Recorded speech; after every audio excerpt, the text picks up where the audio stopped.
Next question number 3 है। तो यहाँ पे हमारे पास ए बी और सी की वैल्यू गिवन है। तो हमने यहाँ पे प्रूव करना है then verify the associative property of real numbers with respect to addition and multiplication.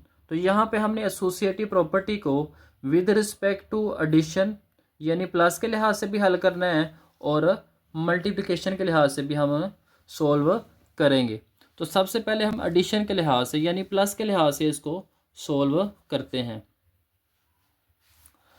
तो एसोसिएटिव जो प्रॉपर्टी है विद रिस्पेक्ट टू एडिशन वो ये है ए प्लस बी, ए प्लस ब्रैकेट के अंदर आ जाएगा बी प्लस सी, इक्वल है ये ए प्लस बी प्लस सी के। तो यहाँ पे हम क्या करेंगे, दोनों साइड पे वैल्यूज पुट कर लेंगे। तो ए की वैल्यू हमारे पास है 4/3 प्लस बी की वैल्यू हमारे पास है 5/2 प्लस सी की वैल्यू है 7/4। इधर हमने ए बी और सी की वैल्यू पुट कर ली। सबसे पहले हम ब्रैकेट्स को सोल्व करेंगे। तो यहाँ पे 2 और 4 का एलसीएम लेंगे। 2 और 4 का एलसीएम आता है 4। अब 4 का एलसीएम हम सोल्व करेंगे। 4 को हम डिवाइड करेंगे 2 के साथ तो हमारे पास आ जाएगा 2। उस 2 को हमने 5 से मल्टीप्लाई करना है तो 10 आ जाएगा प्लस। इस तरह से 4 को 4 से डिवाइड करेंगे तो 1 आ जाएगा। उस 1 को आपने मल्टीप्लाई करना है 7 के साथ तो 7 आ जाएगा। इधर आ जाएगा 10 + 7 17/4। अब हम यहाँ से करते हैं इसको सोल्व। तो 3 और 2 का एलसीएम लेंगे तो 6 आ जाएगा। 6 को आप सोल्व करेंगे तो हमारे पास आ जाएगा 8 + 15। एलसीएम को हम सोल्व करेंगे तो आ जाएगा 8 + 15। तो 8 और 15 को ऐड करेंगे तो 23/6 आ जाएगा प्लस 7/4। अब हमने इधर से भी एलसीएम लेना है तो 3 और 4 का एलसीएम 12 आ जाएगा। एलसीएम को सोल्व करेंगे, 12 को हमने डिवाइड करना है 3 के साथ तो आ जाएगा 4। उस 4 को 4 से मल्टीप्लाई करेंगे तो 16 आ जाएगा प्लस 12 को डिवाइड करना है 4 के साथ तो 3 आ जाएगा। 3 को मल्टीप्लाई करना है 17 के साथ तो आ जाएगा 51। तो यहाँ पे आ जाएगा 16 + 51 67/12। तो यहाँ पे भी हम 6 और 4 का एलसीएम लेंगे, वो भी 12 भी आता है। तो 12 को डिवाइड करेंगे 6 के साथ तो 2 आ जाएगा। 2 को 23 से मल्टीप्लाई करेंगे तो 46 आ जाएगा प्लस 12 को 4 से डिवाइड किया तो 3 आ गया। उस 3 को 7 से मल्टीप्लाई किया तो 21 आ गया। दोनों को ऐड करेंगे तो 67 आ जाएगा। तो यहाँ पे लेफ़्ट साइड और राइट हैंड साइड दोनों इक्वल आ गया। तो प्रूव हो गया कि यहाँ पे लेफ़्ट हैंड साइड ये बराबर है राइट हैंड साइड के। अब एसोसिएटिव प्रॉपर्टी है विद रिस्पेक्ट टू मल्टीप्लिकेशन, यानी अब हमने मल्टीप्लिकेशन के लिहाज से एसोसिएटिव प्रॉपर्टी लिखनी है पहले। तो वो प्रॉपर्टी हमारे पास है A × BC इक्वल है ये AB × C। तो यहाँ पे हम वैल्यूज़ पुट कर लेंगे। A की वैल्यू पुट करेंगे, फिर B की पुट करेंगे और C की वैल्यू पुट करेंगे। यहाँ पे भी हमने वैल्यूज़ पुट कर ली। तो सबसे पहले हम ब्रैकेट्स को सॉल्व करते हैं जी। अब यहाँ पे चेक करते हैं क्रॉस में कोई कटिंग होती है। यहाँ पे कटिंग नहीं हो रही तो हम क्या करेंगे, 5 को 7 से मल्टीप्लाई कर देंगे तो आ जाएगा 35 और 2 को मल्टीप्लाई कर देंगे 4 के साथ तो आ जाएगा 8। इसी तरह से हम इधर करेंगे तो यहाँ पे आ जाएगा 2 1s are 2 2 2s are 4। तो 2 को मल्टीप्लाई करना है 5 के साथ तो 10 आ जाएगा। 3 को मल्टीप्लाई करना है 1 के साथ तो 3 आ जाएगा।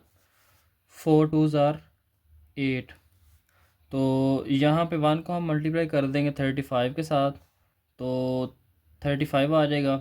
3 को मल्टीप्लाई कर देंगे 2 के साथ तो 6 आ जाएगा। सेम यहाँ पे भी 2 2s are 4 2 5s are 10। अब 5 को 7 से मल्टीप्लाई कर देंगे तो 35 आ जाएगा। 3 को 2 से मल्टीप्लाई करेंगे तो 6 आ जाएगा। तो यहाँ पे हमारे पास associative property with respect to multiplication भी प्रूव हो गई, क्योंकि यहाँ पे लेफ़्ट और राइट हैंड साइड दोनों इक्वल आ गए। नेक्स्ट हमारे पास क्वेश्चन है, is 0 a rational number, explain. Question number 4 में ये पूछा जा रहा है क्या 0 एक रैशनल नंबर है। अगर रैशनल नंबर है तो आपने एक्सप्लेन करना है कि ये रैशनल नंबर कैसे है।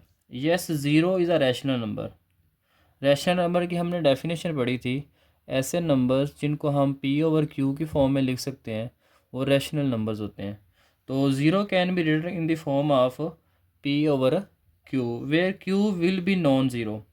उसके लिए कंडीशन ये है कि ये जो q है ये नॉन ज़ीरो होना चाहिए, यानी ज़ीरो के अलावा कोई और नंबर होना चाहिए। फॉर एग्ज़ाम्पल जैसे 1 है, 2 है, 3 है, 4 है, 6 है। तो यहाँ पे कुछ एग्जांपल्स लिखी हैं। 0/1 ये भी ज़ीरो होता है, 0/2, 0/3। तो यहाँ से ये बात प्रूव होती है कि ज़ीरो एक रैशनल नंबर है क्योंकि इसको हम p ओवर q की फॉर्म में लिख सकते हैं। नेक्स्ट हमारे पास क्वेश्चन नंबर 5 है, state trichotomy property of real numbers. तो हमने रियल नंबर की प्रॉपर्टीज़ के अंदर ट्राइकोटोमी की प्रॉपर्टीज़ पढ़ी थी कि अगर हमारे पास ए बी दो रियल नंबर्स हों तो उनके दरमियान तीन तरह की पॉसिबिलिटीज़ हो सकती हैं। पहली पॉसिबिलिटी ये थी कि या ए बी के इक्वल हो सकता है, या ए बी से बड़ा हो सकता है, और लास्ट थी कि ए बी से छोटा हो सकता है। यानी इन तीन पॉसिबिलिटीज़ के अलावा रियल नंबर के अंदर कोई फोर्थ पॉसिबिलिटी एग्जिस्ट नहीं करती। तो इस प्रॉपर्टी को हम कहते हैं trichotomy property of real numbers. Next है क्वेश्चन नंबर 6। तो क्वेश्चन नंबर 6 के अंदर हमने दो रैशनल नंबर्स फाइंड करने हैं बिटवीन 4 एंड 5। तो सबसे पहले स्टेप 1 में हम क्या करेंगे, उन दोनों नंबर्स का हम एवरेज लेंगे। तो एवरेज लेने का तरीका स्टूडेंट्स ये है कि आपने जितने नंबर्स होते हैं उनको करना होता है ऐड, और उनकी टोटल जो तादाद होती है उस पर आपने उसको डिवाइड करना होता है। तो यहाँ पे हमारे पास दो नंबर्स थे तो हम इसको डिवाइड करेंगे 2 से। तो हमारे पास आ जाएगा 4 + 5 डिवाइडेड बाय 2, ये इक्वल आ जाएगा 9/2। स्टेप 2 में हमने क्या करना है, अब हमने इस नंबर और इस 5 के दरमियान में एक रैशनल नंबर फाइंड करना है। तो वो हम कैसे करेंगे, अब हम इस 9/2 और 5 दोनों की एवरेज लेंगे। तो दोनों की एवरेज के लिए हम पहले इनको ऐड कर लेते हैं। तो 9/2 + 5 आ जाएगा। अब इसके डिवाइड में 1 है, 2 और 1 का एलसीएम 2 आ जाएगा। तो 2 2 से कैंसिल हो जाएगा तो 1 आ जाएगा। 1 को 9 से मल्टीप्लाई करेंगे तो 9 आ जाएगा प्लस। अब 2 को आपने डायरेक्ट 5 से मल्टीप्लाई कर देना है तो ये आ जाएगा 10। तो यहाँ पे हमारे पास आ जाएगा 19/2। अब हमने इस नंबर को डिवाइड करना है 2 से। तो 2 से डिवाइड कर दें या इसको इस फॉर्म में लिख लें, दोनों का मतलब सेम ही होगा। तो 19/2 मल्टीप्लाई आ जाएगा 1/2। अब 19 यहाँ से 1 से मल्टीप्लाई हो जाएगा और 2 यहाँ पे 2 से मल्टीप्लाई हो जाएगा। तो 19 1s are 19 आ जाएगा, 2 2s are 4 आ जाएगा। ये दो नंबर्स हैं रैशनल नंबर बिटवीन 4 एंड 5।